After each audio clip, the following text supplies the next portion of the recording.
दुल्हन जी को है, करे जागो जागो आत्मा पुराना दाग धो। जागो जागो आत्मा पुराना दाग धो।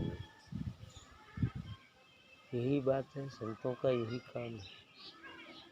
अब ये आत्मा जीवात्मा बन के सो गई। केवल अभी आपने देखा ना, चारों तरफ संसार में जाएंगे तो दो ही चीज़ की बात मिलेगी।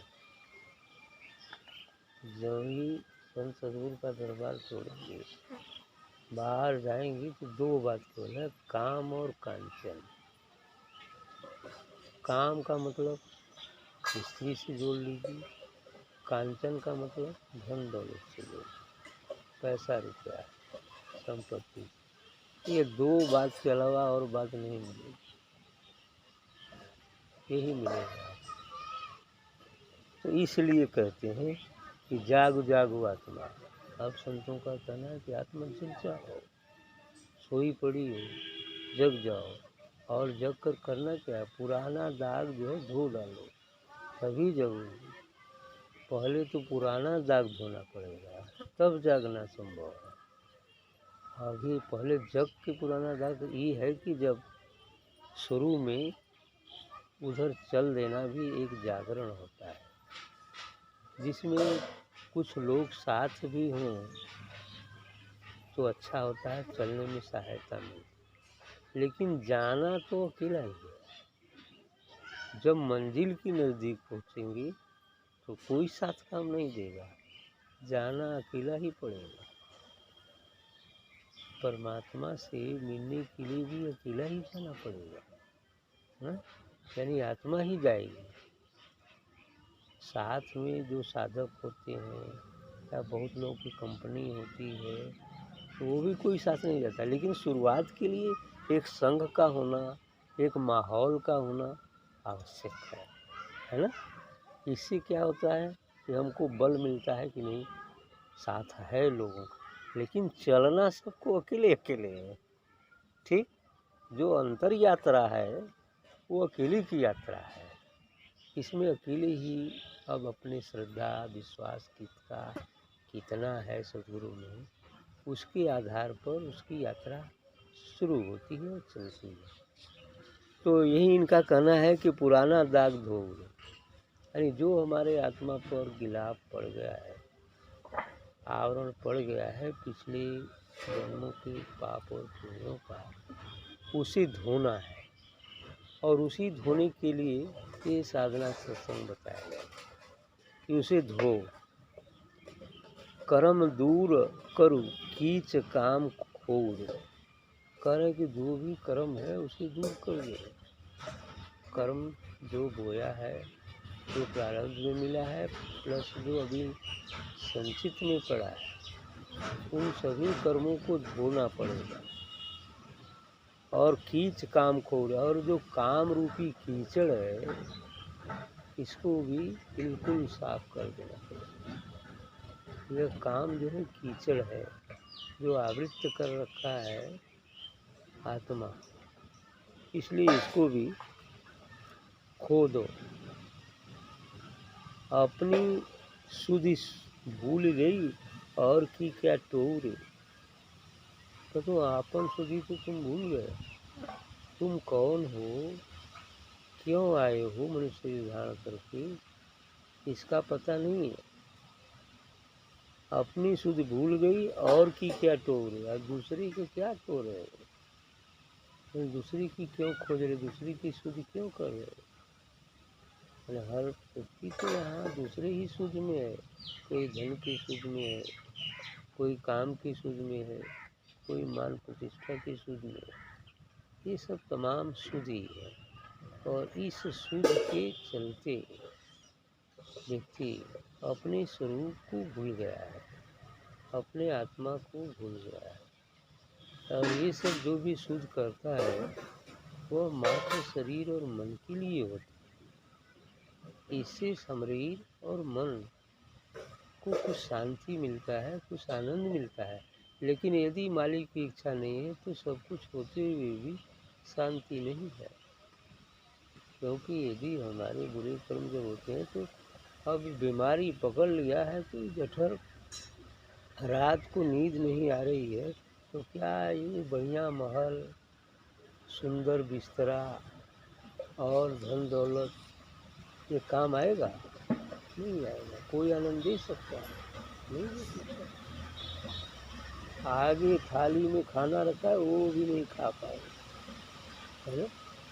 ये भी बात हो जाए। इसीलिए कह रहे हैं कि जग जाओ और कि तो में क्यों लगे हो।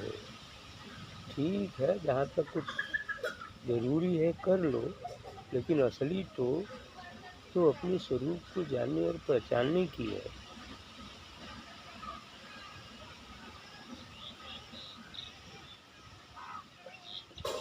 सत्य बात झूठ करे, झूठ ही को गो उड़े। अब यहाँ संसार में क्या जो सत्य बात है उसकी तरफ ध्यान नहीं जाता, और जो झूठ बात है उसके लिए आदमी परेशान है।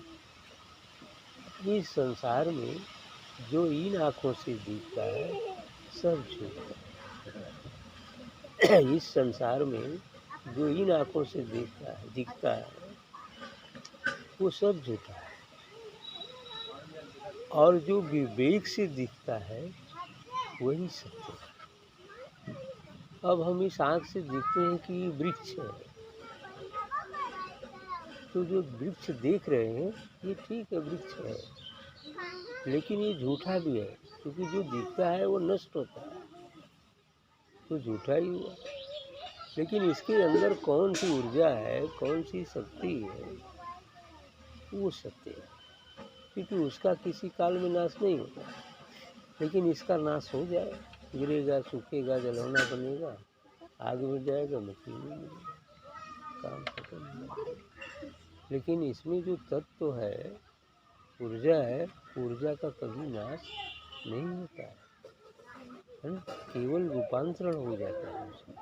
ऊर्जा कभी नष्ट नहीं होती है। ये विज्ञान भी कहता है ऊर्जा कभी नष्ट नहीं होती। ये चीज़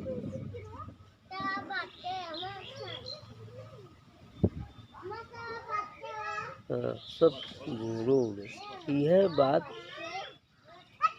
बात जान द्वार द्वार रोड़े, उत्तर पानी साबुन का, प्रेम पानी सोड़े। यह बात जान द्वार द्वार रोड़े। अब इस बात को समझते, इस संसार की चीज़ों के लिए, इन्हें प्राप्त करने के लिए आदमी द्वार द्वार भटकता है, होता है, जाता है, यही तो करता है, यही इसी में परेशान है। लेकिन उत्तर पानी साबुन का, प्रेम पानी मऊ रे। कहे कि लेकिन पानी जो है उत्तम पानी साबुन का, प्रेम पानी मऊ रे, माने ये जो है यदि प्रेम रूपी पानी, प्रेम का अर्थ आत्मा व परमात्मा ही होता है। जो वास्तविक प्रेम है वो आत्मा परमात्मा ही है। संसार का जो प्रेम है ये प्रेम नहीं है, ये राग है, स्वार्थ पूर्ति है। यदि किसी से हम प्रेम करते हैं, जब तक स्वार्थ पूरा होते रहता है तो प्रेम चलते रहता है।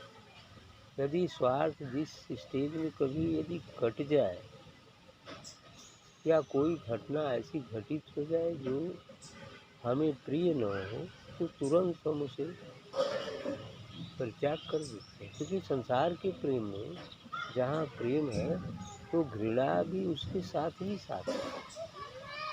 जैसे सुख है तो दुख भी साथ साथ है, ज्ञान है तो अज्ञान भी साथ साथ है, उसी तरह यदि प्रेम किसी से तो घृणा भी साथ ही है।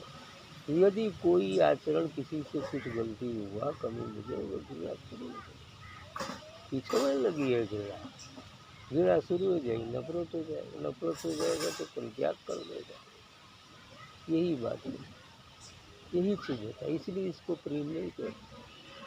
प्रेम है वो शाश्वत प्रेम, आत्मा ही प्रेम है, आत्मा ही प्रेम है, प्रेम ही ईश्वर है। ये चीज़ कहा गया, इसलिए कहा गया। और वो प्रेम में वो दिव्य प्रकाश है, नूर है, उस प्रेम में व्यक्ति अकेला रहता है। इस संसार के प्रेम में व्यक्ति कम से कम दो और अधिक कुछ भी हो सकते, ये बात है।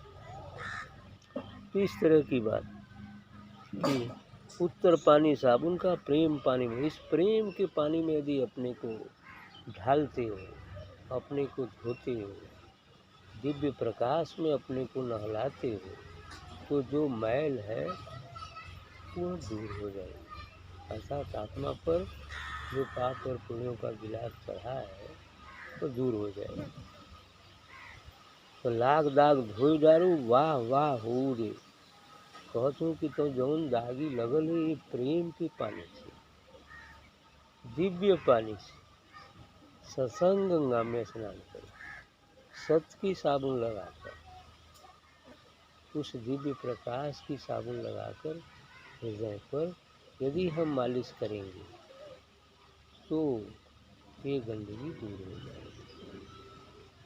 हालांकि ये गंदगी दूर करने में थोड़ा समय भी लगता है, जल्दी कुछ नहीं होता है, लेकिन फिर भी धीरे धीरे ही दूर होगी, लेकिन दूर हो जाएगी। तो दुल्हन बेवकूफ़ काम, गाफिल हो न सो। हाँ, काम गाफिल हो न सो, इसलिए दुल्हन कहते हैं, बेवकूफ़ बताते हैं कि काम के अधीन होकर के तुम सो मत जाओ उसमें गाफिल होकर। काम कांचन के अधीन होकर गाफिल उसमें होकर के सो मत जाओ, जग जाओ उसमें। इस संसार से जगो, संसारी पन से जगो, काम क्रोध लोभ मोह से जगो, और उस प्रेम जो शाश्वत प्रेम हो, उस प्रेम को यदि पालोगे तो पूरा जगत ही तुम्हारा होगा, पूरा संसार ही तुम्हारा होगा। तुम अपने आप को संसार की सभी वस्तुओं में देखोगे तो फिर वो तुम्हारा ही तो हुआ, तुम्हारा भी हो जाएगा, फिर सबसे प्रेम हो जाएगा। लेकिन वह प्रेम निस्वार्थ होगा, केवल करुणा बस होगा, करुणा की भी होगी।